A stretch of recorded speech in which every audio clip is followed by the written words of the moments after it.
Hello student, welcome back channel Shri Sai tutorials. मैं आपके साथ हूं अजय तिवारी। आज मैं आपको first year junior college commerce math का इंट्रोड्यूस करवाऊंगा। आज के इस लेक्चर से 11 कॉमर्स का मैथ शुरू होगा। उससे पहले मैं आपको गणित के दोनों बुक के बारे में बताऊंगा और उसका पूरा संपूर्ण सारांश अर्थात कंप्लीट सिनॉप्सिस दूंगा। आप वे विद्यार्थी जो 11 कॉमर्स में एडमिशन ले चुके हैं और जिन्होंने मैथ सब्जेक्ट को चूज किया है, मेरी तरफ से उन सभी को हार्दिक बधाई, हार्दिक शुभकामनाएं। आइए तो चलिए लेक्चर की शुरुआत करते हैं। आपके मैथ्स के दो बुक, टोटल दो बुक हैं, एक पार्ट 1 करके पार्ट 2 करके। बुक्स का नाम है मैथमेटिक्स एंड स्टैटिस्टिक्स, इस नाम से आपका बुक रहेगा, जिनमें हम आज पार्ट 1 के सभी लेशंस के बारे में विस्तृत जानकारी लेंगे। इस लेशन में सिर्फ और सिर्फ हम आपको बेसिक जानकारियों के बारे में बताएंगे।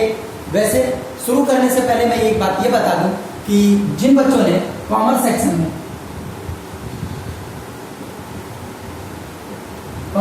में मैथ सब्जेक्ट को चुना है, उनको आगे चल के बेनिफिट होने वाला है। अब आप ये सोचेंगे बेनिफिट क्या है, बाकी सब्जेक्ट जिन्होंने मैथ नहीं लिया है तो क्या उनको कोई नुकसान है? ऐसा कुछ भी नहीं है। मेरा कहने का मतलब है सिर्फ ये बताना है कि वे बच्चे जो 12th के बाद अगर साइंस स्ट्रीम में जाना चाहते हैं, में जाना चाहते हैं, अगर उन्होंने कॉमर्स में मैथ लिया है तो सीधे वो बीएससी आईटी में एडमिशन ले सकते हैं या साइंस स्ट्रीम में जा सकते हैं। लेकिन उसके लिए जो आपके लिए अनिवार्य शर्त है, एक कंपलसरी जो बात है वो है कॉमर्स में आपको मैथ लेना अनिवार्य होना चाहिए। तो चलिए आज हम इस लेक्चर में मैथ पार्ट 1 के कंप्लीट सिनॉप्सिस को देखेंगे, अर्थात पहले पार्ट का जो संपूर्ण विश्लेषण है उसके बारे में हम जानते हैं। जैसा कि आप देख ही रहे हैं, मैथमेटिक्स एंड स्टैटिस्टिक्स ये बुक का नाम है। इसमें टोटल 9 लेसन है जिनके नाम आपको यहाँ पे दिख रहे हैं। Set and relation, function, complex number, sequence, locus and straight line, determinant, limit, continuity and difference, ऐसे टोटल 9 लेसन है। पार्ट 2 में भी 9 लेसन है, उसके बारे में हम विश्लेषण बाद में करेंगे। अभी आ जाओ मैथ पार्ट 1 का। तो लेक्चर शुरू करने से पहले एक रिक्वेस्ट है, अगर आप हमारे चैनल पे पहली बार आए हैं तो चैनल को लाइक करें, सब्सक्राइब करें, साथ ही बेल आइकन क्लिक करें ताकि मेरे द्वारा मैथ्स की जो भी वीडियो बनाया जाए आप तक सबसे पहले पहुंच जाए। तो चलिए शुरुआत करते हैं। सेट एंड रिलेशन, पहला लेशन। आपने 9th-10th में मैथ को 2 पार्ट में पढ़ा था, अलजेब्रा और ज्योमेट्री। 9th और 10th दोनों, जिसमें ज्योमेट्री के अंतर्गत आपका ट्रिग्नोमेट्री है। तो बहुत ही आसान था 10th का मैथ। हाँ, कुछ बच्चों को ज्योमेट्री में, क्योंकि वहां पे हमें सिद्ध करना होता था, प्रूफ, गिवन, ये सब मतलब प्रूफ करना था, इससे बच्चों को हेडेक होता था, खास करके प्रमेय उनमें प्रॉब्लम होता था। इसलिए कुछ बच्चों को, सभी बच्चों को नहीं, कुछ बच्चों को ज्योमेट्री बहुत हार्ड लगती थी। लेकिन आपको ये मैं बताना चाहूंगा कि 11 का जो मैथ्स है वो बहुत ही ईजी है, इसलिए आपको घबराने की कोई जरूरत नहीं है। मैं चाहे आप हिंदी मीडियम के विद्यार्थी हैं या इंग्लिश मीडियम के या मराठी मीडियम के, मैं आपको बेसिक चीजें पूरी हिंदी लैंग्वेज में दूंगा। आपको घबराने की कोई आवश्यकता नहीं, खास करके हिंदी मीडियम के बच्चों के लिए मैं ये वीडियो बना रहा हूँ, क्योंकि बहुत सारे बच्चे ऐसे हैं जो कहीं क्लास ज्वाइन करने में सक्षम नहीं है, उनके पेरेंट्स अफोर्ड नहीं कर सकते डबल फीस। इसलिए इस YouTube चैनल पर मैं मैथ्स के लेक्चर, खास करके कॉमर्स मैथ का और 11 का, 12 का अभी नहीं, क्योंकि पहले आप सबका जो रिस्पांस मुझे मिलेगा उस आधार पर मैं 12th के मैथ्स का भी आपको विश्लेषण करने के बाद स्टार्ट करूंगा। वो आप सबका प्रोत्साहन कैसा मिलता है उस आधार पर मैं शुरू करूंगा।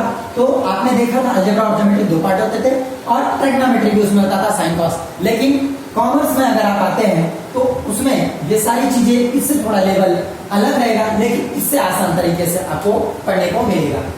और एक बात और आपको बताना चाहूंगा कि 11th और 12th चाहे वो साइंस हो या आर्ट हो, 2 करके आपको मैथ दिया रहेगा। आर्ट्स का मैथ और कॉमर्स आर्ट्स मैथ करके देगा, उसका साइंस का मैथ करके देगा।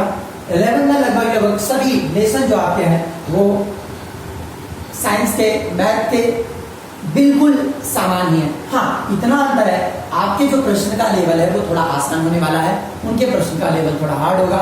जैसे कि उसमें उनके प्रैक्टिस सेट में क्वेश्चन की संख्या ज्यादा होगी। और बताना चाहूंगा जैसे ट्रिग्नोमेट्री वो आपके सिलेबस में नहीं है, वो सिविल साइंस के मैथ में ही है। तो चलिए शुरुआत करते हैं। सेट एंड रिलेशन, याद होगा जब आप 9वीं में थे तो अलजेब्रा का पहला लेशन पढ़ा था समुच्चय। क्या पढ़ा था? समुच्चय। मराठी में उसे हम सम्स कहते हैं, मराठी में क्या कहते हैं? समुच्चय। और साथ में उसके एक चीज दिया गया है रिलेशन। ये थोड़ा कॉम्प्लिकेटेड है, मतलब इस बार थोड़ा नया है, ये नया वर्ड्स है, लेकिन जब मैं आपको पहला लेसन स्टार्ट करूंगा तो बहुत ही आसान तरीके से ये सारे कंफ्यूजन दूर हो जाएंगे। सेकंड लेसन है फंक्शन। फंक्शन अलग अलग तरीके के होते हैं और इससे पहले ये बता दूं 2018-19 इस एकेडमिक ईयर में ये फंक्शन फर्स्ट लेसन नहीं होता था, सेट रिलेशन एंड फंक्शन ऐसा करके होता था। लेकिन 2019-20 का जो न्यू सिलेबस आया और मतलब आपसे एक साल पहले के जो बच्चे थे उनके सिलेबस के टाइम पे इस लेशन को कट करके अलग कर दिया गया, एक न्यू लेशन बनाया गया जिससे फंक्शन है। फंक्शन अलग अलग तरीके के होते हैं, जिसे अगर शॉर्ट फॉर्म में देखें तो लाइएट कहते हैं, एल मतलब लॉगरिथम, आई मतलब इनवर्स, ई मतलब अलजेब्रिक, टी मतलब ट्रिग्नोमेट्री और ई मतलब एक्सपोनेंशियल फंक्शन। ये अभी बताऊंगा, लेकिन हम पहले जानते हैं फर्स्ट लेसन के बारे में। 2019-20 के बच्चे उनकी बुक लेके आप पढ़ाई शुरू कर सकते। अगर आपने एडमिशन ले लिया तो नहीं भी लिया है, चाहे आप दुकान से खरीद सकते हैं, केवल 50 रुपए 85 रुपीज की बुक है। अगर अभी अगर आपके यहाँ लॉकडाउन चल रहा है और आप मार्केट जाने में सक्षम नहीं है तो आप ई बाल भारती से उसकी पीडीएफ डाउनलोड कर सकते हैं। सारे क्वेश्चन वहां पे आपको मिलेंगे, जैसा कि मैंने पीडीएफ डाउनलोड किया है, लेकिन इस समय मेरे पास स्टूडेंट की बुक भी है। तो अगर ऐसा कुछ प्रॉब्लम है तो आप ई बाल भारती से बुक का जो पीडीएफ फाइल है वो डाउनलोड कर सकते हैं।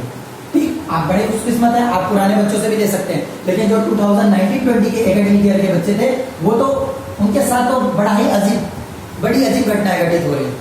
जैसे वो 9th में थे तो सिलेबस चेंज हो गया, 10th में गए तो फिर सिलेबस चेंज हुआ, 11th में आए फिर भी सिलेबस चेंज हुआ और 12th में आए तो फिर उनका सिलेबस चेंज हुआ। और आपको वही पुरानी बुक पढ़नी है, इसलिए आप बहुत ही भाग्यशाली हैं। आप अपने आसपास के 11th के बच्चों से वो बुक लेकर रीड कर सकते हैं। तो चलिए फर्स्ट लेसन के बारे में जानते हैं, सेट एंड रिलेशन। सेट मतलब समुच्चय और रिलेशन मतलब संबंध, उसका आपस में क्या संबंध है ये इस लेसन में हम पढ़ेंगे।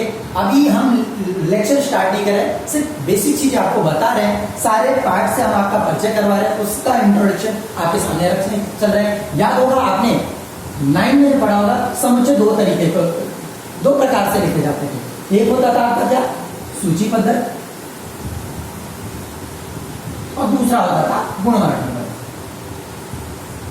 गुणवर्णन पद्धत तो बस बेटा लैंग्वेज चेंज हुआ है। सूची पद्धत को हम लिसनिंग मेथड या फिर रोस्टर मेथड कहते हैं। क्या कहते हैं? Roster method. और इसको बोलते हैं सेट बिल्डअप। Set buildup. चलिए जैसे मैं बता रहा हूं, पहले 5 प्राकृतिक संख्याओं का समुच्चय, फर्स्ट, सेकंड, थर्ड, फोर्थ, 5 ऐसे हम समुच्चय का नाम देते थे। मीडियम ब्रैकेट जिसको करली ब्रैकेट भी कहते हैं, इसके अंतर्गत हम जो नंबर्स होते थे जो हमें दिए रहते थे उनको हम लिखते थे। और गुणवर्णन पद्धति में अगर इसी को हमें लिखना होता था तो हिंदी में बोलते थे यक्स इस प्रकार है कि x belongs to natural number where यानी is less than equal to 5 ऐसा हम लिखते हैं। ठीक है, बट यहाँ पे हम थोड़ा इंग्लिश लैंग्वेज भी आएगी, उसके अंतर्गत पढ़ेंगे। और जैसे कि अब ये नंबर आप देख ही रहे हैं, जब तक इनमें कुछ डिफिनीशन नहीं होगी, अर्थात जब तक जो आपका समूह है, ये जो कलेक्शन है, सेट तभी कहलाएगा जब वो डिफाइंड होगा, वेल डिफाइंड होगा, उसे ही हम सेट कहेंगे। अर्थात अगर हिंदी में अगर उसको आप जानना चाहेंगे तो परिभाषित वस्तुओं के समूह को ही क्या कहते हैं? समुच्चय कहते हैं। 9th में आप पढ़ चुके हैं। और जैसे दो आपके सेट्स हैं तो इनका हम क्या निकालते थे? ए यूनियन बी निकालते थे, ए इंटरसेक्शन बी निकालते थे। याद आ रहा है आप सबको? इसके साथ में हम निकालते थे कि आपका एक कॉम्प्लीमेंट है जब यूनिवर्सल सेट होता था। हम ये सारी चीजें इस लेसन में पढ़ेंगे। दूसरा आता है फंक्शन। अलग अलग तरीके के फंक्शन होते हैं। ओके, फंक्शन टोटल अगर शॉर्ट फॉर्म में देखें तो लाइएट मतलब लॉगरिथमिक फंक्शन,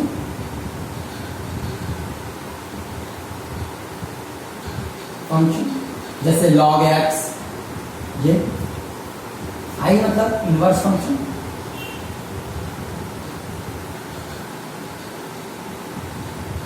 ये मतलब अलजेब्रिक फंक्शन।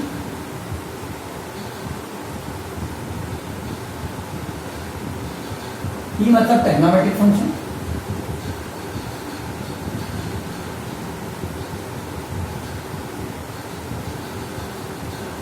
ये मतलब एक्सपोनेंशियल फंक्शन। उदाहरण के तौर पे एक बार देखते चलते हैं।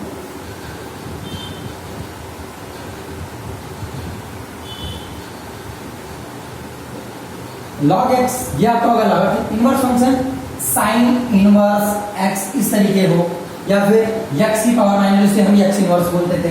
अलजेब्रिक फंक्शन याद होगा आपने 9 में बहुपद पढ़ा था, इंग्लिश में इसको पॉलिनोमियल बोलते हैं। 3x square plus 5x plus 7 इस तरीके के फंक्शन को हम क्या कहते हैं? अलजेब्रिक फंक्शंस कहते हैं। ठीक, और trigonometric function sin x plus 5 cos exponential function जैसे e to the raise 2x plus 7 या फिर e की पावर 2x 7 इस तरीके के फंक्शन, अलग अलग कई तरीके के फंक्शन होते हैं, वो जब हम लेसन स्टार्ट करेंगे उसके अंतर्गत पढ़ेंगे।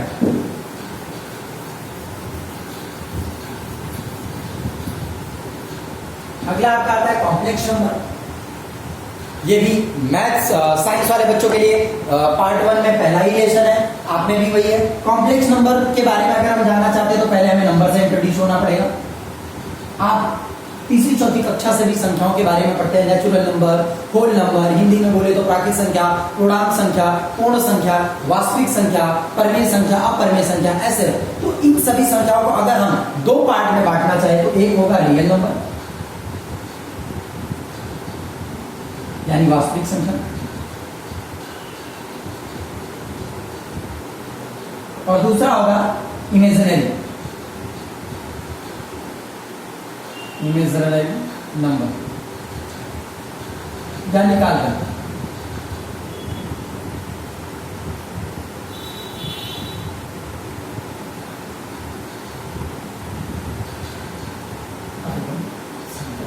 रियल नंबर में जैसे 3/2.7 -8 √7 ऐसे तमाम जो संख्याएं हैं इन्हें हम क्या कहते हैं?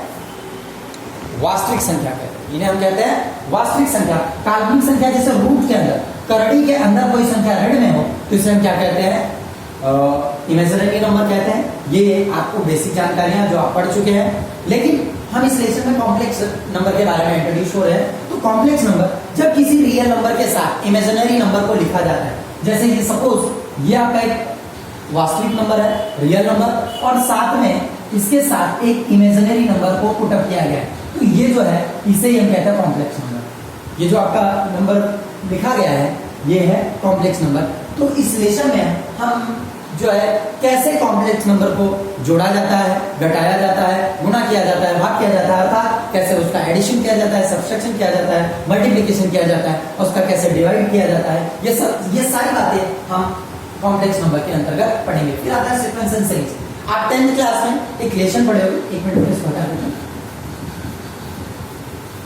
अरिथमेटिक प्रोग्रेशन, अंकगणितीय श्रृंखला, बस वही सेम यहाँ पे है। याद है आप सबको? अंकगणितीय श्रृंखला एपी अर्थात अरिथमेटिक प्रोग्रेशन। जैसे आप देखते थे कोई संख्या 1, 5, 9, 13 डाट डाट डाट ऐसे होता था। फिर फर्स्ट नंबर पे जो होता था उसे ए लिखते थे, फिर डी निकालते थे t2 - t1 करके, और एक फार्मूला होता था tn = a + n - 1 × d। ये आपका अरिथमेटिक प्रोग्रेशन होता था सेम। लेकिन यहाँ पर आपको 3 अन्य जो है सीक्वेंस पढ़ने हैं, सीरीज पढ़ने हैं, जैसे जीपी ज्योमेट्रिकल प्रोग्रेशन, और एचपी हार्मोनिक प्रोग्रेशन, और एचएम, ऐसे तमाम रिलेशन के अंतर्गत हम पढ़ेंगे। फिर आपका आता है लोकस एंड स्ट्रेट लाइन। या तो का 10वीं में मैंने आपको 10वीं में क्या 9वीं में भी सर्कल्स के बारे में आपने पढ़ाई होगा। कोई एक बिंदु है, उससे समान दूरी पर, उससे सेम डिस्टेंस पर अगर बहुत सारे बिंदु हैं तो वह आपका वृत्त कहलाता है। वो क्या कहलाता है? मतलब किसी एक बिंदु का कोई एक निश्चित स्थान होता है, उसे हम लोकस कहते हैं। और एक है स्ट्रेट लाइन। स्ट्रेट लाइन मतलब आपने उसमें क्या बोलते हैं, 5वें लेसन में 10 में अगर आपने पढ़ा होगा भूमिति रचनाओं के बाद का लेसन, तो आपने देखा होगा 2 पॉइंट्स होते थे, 2 and 1 and 3 and 2। इनको ज्वाइन करने वाली लाइन को हम स्ट्रेट लाइन कहते थे। वही चीज हम यहाँ पे पढ़ेंगे। अब आपके मन में सवाल हो रहा है क्या हम वहाँ पे डायग्राम बनाना है? ऐसा कुछ भी हमको करना नहीं है, सिर्फ मैंने आपको समझाने के लिए चीजें ये। फिर अगला लेसन आपका आता है डिटरमिनेंट। ये तो बहुत इजी है, 10 में आपने पढ़ा था क्रैमर्स रूल। डिटरमिनेंट कैसे करते थे? यहाँ पे 3, यहाँ पे 2, यहाँ पे 1 एंड 0, फिर आप ऐसे क्रॉस करके लिखते थे 3 0 -2 × 1, 3 - 2 = 1। ऐसे करके आप डिटरमिनेंट की वैल्यू लाते थे। हिंदी में उसे हम क्या कहते थे? निश्चय कहते थे। क्या कहते थे? निश्चय कहते थे।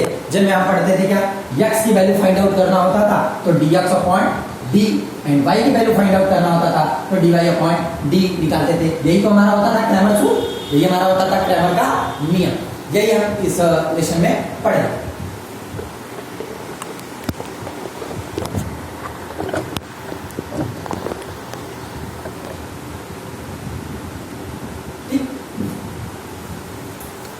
अब आपके यहाँ पे याद होगा मैंने ऐसा डिजाइन बनाया। इसका तात्पर्य है कि ये 3 पार्ट आपके लिए इंट्रोडक्शन करने का, मतलब अभी तक आप इनसे परिचित नहीं हुए। ये थोड़ा हाई लेवल के मैथ्स हैं जो इंजीनियरिंग के स्टूडेंट के काम आते हैं। लिमिट, कंटिन्यूटी एंड डिफरेंशिएशन, इससे अभी तक आप परिचित नहीं है, लेकिन जब मैं पढ़ाऊंगा आपको उसके बारे में बताऊंगा तो आपको बहुत ही इजी लगेगा। चलिए थोड़ी बहुत जानकारी इनके बारे में ले लेते हैं। जैसे लिमिट, लिमिट कोई यहाँ पे फंक्शन है x टेंड्स टू 0 और x² + 2x - 3, ऐसा कोई फंक्शन है। x टेंड्स टू 0 मतलब x 0 की तरफ अग्रसर है, अर्थात वो 0 बनना चाहता है। x टेंड्स टू 0 का मतलब ये नहीं होता है कि x = 0, x does not equal to 0, but वो 0 के बिल्कुल नजदीक है। अगर उसको मैं एक संख्या रेखा पर आपको समझाऊं, यहाँ पे 0 है या उसके लेफ्ट हैंड साइड में -1 है और यहाँ पे +1 है, तो इसके बहुत ही नजदीक या तो माइनस की तरफ या तो प्लस की तरफ है जो 0 बनना चाहता है, यानी 0.00001 ऐसा करके होगा, अर्थात वो 0 बनने की तरफ अग्रसर है। उसको हम बोलते हैं x टेंड्स टू 0। तो फंक्शन में क्या करेंगे, x की जगह 0 पुट अप करते हैं और वैल्यू फाइंड आउट करते हैं डायरेक्ट 2 0 -3, और वैल्यू आप क्या, ये 0 हो गया, ये 0 हो गया, तो आया क्या आपका -3। बट आपके मन में सवाल है ना, अगर 0 नहीं है तो 0 की वैल्यू पुट अप क्यों कर रहे हैं? तो वो आपको लेसन में स्टार्ट करने के बाद वहां पे समझाऊंगा। लेकिन आप ये ध्यान रखिए कि लिमिट x टेंड टू 0, अगर मान लीजिए कोई सवाल इस तरीके से 2x² + 5x + 7 अपॉन x, मान लीजिए यहाँ पे मैं x टेंड टू 3 ले रहा हूँ, x - 3। अब अगर आप x की वैल्यू यहाँ पे 3 पुट अप करते हैं तो डिनोमिनेटर आपका क्या हो जाएगा, 0 हो जाएगा। इसीलिए हर जगह हम x की वैल्यू जो x टेंड टू दिया गया है वो एग्जैक्ट वैल्यू नहीं हो सकता, मतलब वो बनना चाहता है। x टेंड टू 3 है मतलब x 3 बनने की तरफ अग्रसर है। ये चीजें हम लेसन में वहां पे पढ़े। अब आता है आपका कंटिन्यूटी। कंटिन्यूटी नाम से मालूम पड़ रहा है लगातार एक संख्या रेखा ले, मैंने ग्राफ कर रहा, ये x एक्सिस है, ये y एक्सिस है। मान लीजिए कोई लाइन ये सब, यहाँ पे एक पॉइंट है